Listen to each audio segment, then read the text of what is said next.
You can keep your Keurig brewer looking and performing its best by cleaning it regularly. Here's what you'll need: a large mug, a non-abrasive cloth, dish soap, and access to a sink. The process will take about 5 minutes. First, use a damp, soapy, non-abrasive cloth to wipe down the exterior. Don't immerse the brewer in water or other liquids. To clean the drip tray, slide it towards you while keeping it level to avoid spilling accidental overflow. Clean the drip tray and drip tray plate with a damp, soapy, non-abrasive cloth. You'll also want to clean the water reservoir and lid about once a week. Remove the water filter if you have one. Clean the reservoir and lid by hand with a damp, soapy, non-abrasive cloth and rinse both thoroughly. Never dry the inside of the water reservoir with a cloth, since lint could be left behind. The drip tray and reservoir are also top rack dishwasher safe. After cleaning the reservoir, be sure to run a cleansing brew.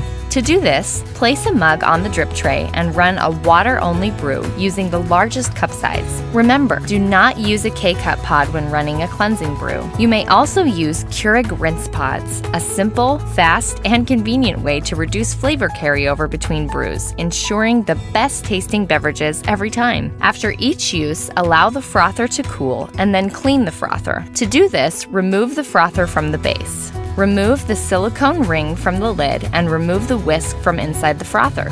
Wash the silicone ring, lid, and whisk with warm, soapy water and rinse thoroughly. The frother is not dishwasher safe and should not be submerged in water. So you'll want to clean the interior of the frother with a damp, soapy cloth and rinse with warm water, and a non-abrasive cloth should be used to prevent damaging the inner coating.